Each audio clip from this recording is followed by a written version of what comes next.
Wisconsin, Michigan. Just sounds like classic tradition. Big Ten football right there, doesn't it? I can't wait. Absolutely.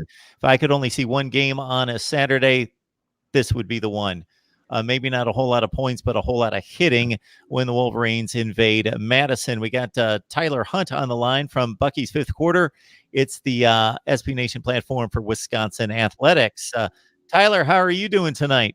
I'm doing great. Excited to get back to Madison for a huge matchup, huge top 15 game for the Badgers. So Absolutely. It's a Wisconsin program that's obviously used to being in the top 15 in the nation. Took a bit of a slide with 5 losses last year, bouncing back nicely through 2 games, although they were a huge favorite in each game. That first game, only 13 points on the road against South Florida, completely bludgeoned the Bulls, and then they come back with another dominant effort. So even though the wins were assumed to this degree, is this a bit of a surprise at how dominant they've been? I think it's certainly a surprise, in the score outcomes. I don't think anyone expected the offense to output, the numbers that they have so far. And I don't think anyone expected to have back-to-back shutouts. I think it's definitely breezed some excitement back into the program after, a down year, an off year. And, usually Wisconsin's a 9-10, sometimes 11 or 12 win program like we've saw the past couple seasons. So you have 8-5, people were, a little confused at where this team would be coming into 2019. But overall, I think this is breathed some excitement back into the program, kind of said, maybe 2018 was just an outlier. And hopefully that continues on this weekend. So MarkRogersTV, the voice of college football. We bring on the best bloggers, broadcasters, and writers in the nation, talking college football each and every day as we review all the big matchups coming up on Saturday, including, again, Wisconsin hosting Michigan, high noon Eastern time, 11 local. So the fan base is going to have to get up and ready to go and rocking the stadium at Camp Randall as it's expected to be each and every week, but especially for these huge games, Tyler. Yeah, the student section and everybody will have to be up at them early, but Wisconsin fans don't need any bigger reason to drink. So if they can get up and get some beers in them early, they're fine with that. And at Camp Randall, it's a huge home field advantage for the Badgers. Obviously, it's a tough place to play for anyone. They've knocked off some big opponents, so yeah, the crowd should be rocking and jumping around. Alex Hornibrook moves on to Miami. Of course, he gained some criticism at times for throwing the ball around the field and getting a few picked off, but you can't argue too much with his record, and obviously an Orange Bowl win and a near college football playoff appearance the season prior to the 8-5 finish last year. Graham Mertz is a guy that people got excited about, but it's Jack Coan with the starting assignment through for, and I had to double check this. As you can imagine, Tyler, I wasn't watching the Central Michigan game. I was checking in on the other ones, but checked out the box score. See 400 yards posted passing through the air out of Jack Coan. Just your thoughts for a ton of people out there that are going to be watching Wisconsin and Jack Coan for the first time this season, what they can expect to see out of Jack Coan. Yeah, well, Jack's a confident guy. Obviously, he dealt with a lot of pressure this, preseason with the highly touted Graham Mertz coming into the program, the biggest Wisconsin recruit at the quarterback position that has ever came and been in Madison. And Jack, he was certainly, I don't think he was feeling that pressure, but people around the program obviously were talking about it. And how could you not? But Jack handled it. If you're around this program, that Jack wasn't just, the quarterback by default. He earned this starting job. He looked the most crisp in any spring practice and fall practice.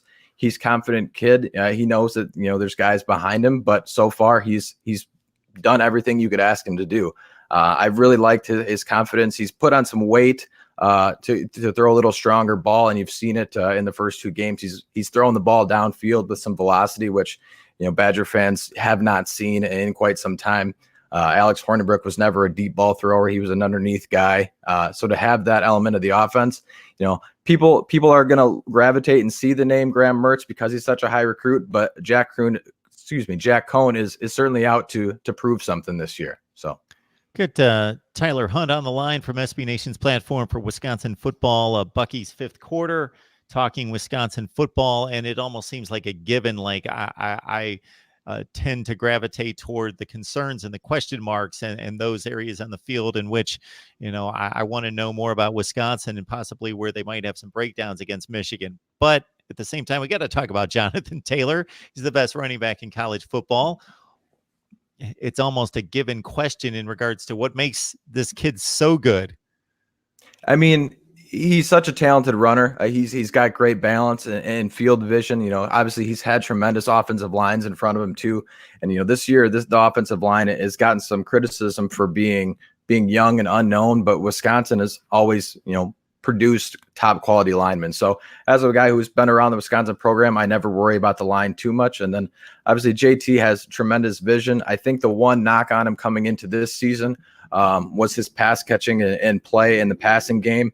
So far, he's proved that and kind of silenced some of that. He's been huge in the screen game. He was actually Wisconsin's leading receiver in that opener against South Florida, believe it or not. So his ability to stay in pass catching downs is huge, because last year when JT came out on third down, you pretty much knew the Badgers were going to throw it and allow defenses to drop back in coverage and know what was kind of coming. And then the other big thing that Jonathan's struggled with in his first 2 years was putting the ball on the turf. He's had 12 fumbles in his first 2 seasons, but so far this season, knock on wood, he hasn't put the ball on the ground, and that'll be important to keep that trend going this weekend against Michigan. Tyler, as I look at the wide receiver core, these are guys that have been around the program for a long time. It's a veteran group with Kendrick Pryor, Danny Davis. We're familiar with him, Quinton Cephas, A.J. Taylor. So guys that, again, have experienced the big game atmosphere. And it's a maybe not an elite with wide receiver core, but it's a strong and a pretty deep core. Yeah, absolutely. I think the big guy back is Quinton Cephas. Obviously, everyone knows about his story and the troubles that he had off the field, and obviously was found not guilty and exonerated on the charges that he was working against. His presence back has been huge. He's already hauled in 9 receptions for 170 yards and a couple scores, and that's after being missed on 2 deep balls in that opener. He could easily, if he hauls those, if Jack Coan hits those 2 balls deep in the first game, we're easily talking about Cephas in the leading NCAA passing catchers yardage wise. So I think he really brings a spark to the receiving core with his deep ball threat. He's a big receiver, strong guy, and he's got some speed. I think you'll see him playing on Sundays down the road. So he's huge to have back. And he's also a glue guy. Last year, Wisconsin off the field, obviously had that issues. There wasn't a connection that you're used to seeing with the Wisconsin group.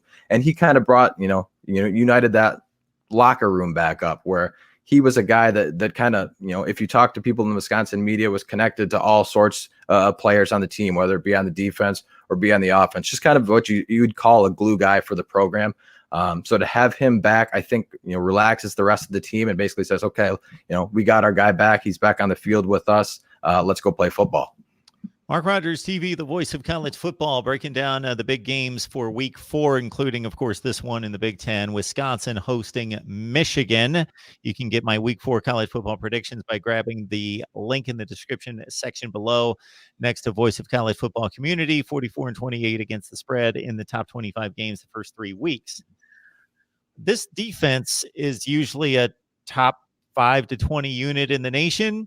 They lost so many playmakers in the front 7. I know it's difficult to gauge. It's difficult to gauge, especially, could they do any better the first 2 games? They've whitewashed 2 opponents, but obviously there's going to be a step up in talent on the other side of the ball.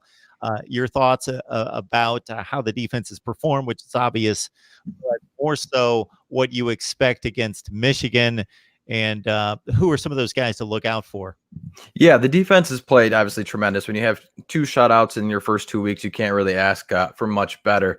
I think the biggest thing from this year's defense compared to last year's is that they're healthy on the defensive line. Last year, guys like Isaiah Loudermilk and Garrett Rand at the end positions were banged up most of the season.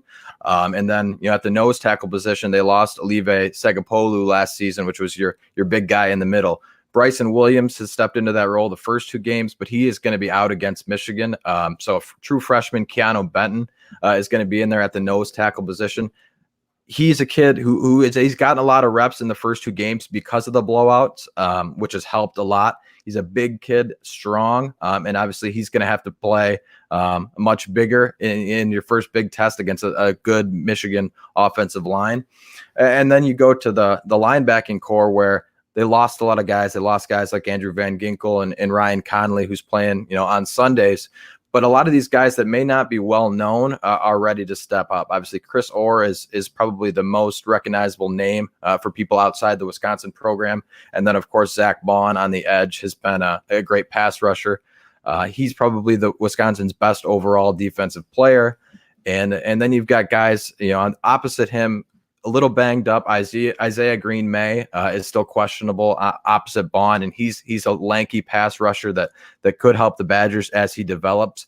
But overall, I think the linebacking core has some depth that people may not know about outside of the program, but they're just looking for this big stage to step up. And then, of course, you've got the secondary, which was incredibly young and green last season. Now, all of a sudden, these guys are in their second and third year. Fayon Hicks and Duron Harrell are starting at the corner position. Obviously, Wisconsin also lost Scott Nelson for the season at safety. So Eric Burrell is filling in that position. So he's going to get a test. And really, I think the big test for this defense is going to come down to how they can stop Shea Patterson in the run game. Last year, he ran all over Wisconsin. Granted, it was a different defense, but he had some huge chunk runs in that read option game. And as they adjust into that new offense, that could be something that the team is stressed. I was at the presser on Monday talking to Isaiah Loudermilk, and he stressed that Michigan's going to come out and run the ball, and we're going to try and stop the run first. And I think that'll be key for the Badgers. And Zach Charbonnet, Michigan's running back who carried it 33 times against Army, and it's a very limited and a very thin Michigan running back core. And there are reports out there that Zach Charbonnet may not be able to suit up for the Wolverines on Saturday, which obviously would be huge. Colin Larsh, I don't want to make too much of this, may not mean a whole lot, a very small sample size, but he's missed 2 kicks out of 3, hit from less than 29. So your confidence in him at this point? I think it's still a little early, but obviously it is concerning. Anytime you hope that your kicker comes in and nails every kick that he can. Obviously, if you watch football, that's not possible. But he is a younger guy, a new face. Obviously, Wisconsin's had Rafael Gaglione for so long that Larsh is kind of new to this role. But overall, that'll obviously have to improve. I think if there's an area of concern for Wisconsin, it's the special teams in general. The kicking game hasn't been great, and special teams, even kick return and punt return, they aren't getting a lot out of that. In the offseason, coaches stress that they need to get more production out of the punt return game, and not just fair catching it down in the red zone. You try to make plays if you can. So they've switched some guys there, but overall, you've got to make these kicks, like you said, especially in a tight, probably low-scoring game. You're going against a tough defense. I think that he's going to have to nail some this weekend, and hopefully he's ready to do that. Okay, Tyler, this is what fascinates me about Wisconsin football, and in the past, Michigan State, but the Spartans have fallen off like 21-20. I think it's their record in the last 4 years. But Wisconsin, look at the recruiting rankings. I know they're ignored by anyone inside that building on campus because they're usually 35, 32, 41. It doesn't matter. It's somewhere between 30 and 50 in the nation, but produce top 15 teams most of the time. Just your analysis of how that conversion takes place when the Ohio States and the Michigans are grabbing up the 5 stars and the 4 stars. And again, you're going to face a team in Michigan that's going to have all top 10 recruiting classes on that roster on the field, and you're going to counter them with top 35 to 45 classes. But Wisconsin's a 3.5-point favorite, and it's justified. Yeah. Wisconsin's that's their model that's been consistent since Barry Alvarez, was the head coach. He's gotten guys in. They do more with less is kind of something that is a talking point for Wisconsin. A big part of that is walk-ons. They get guys that aren't scholarship players or aren't well known. They get them in. They get them in the weight room. They get them eating some cheese and the Wisconsin diet that way. They get guys in there doing that, and all of a sudden they develop into these players. You look at like a Ryan Conley. He's starting for the New York Giants on Sunday. He was a walk-on.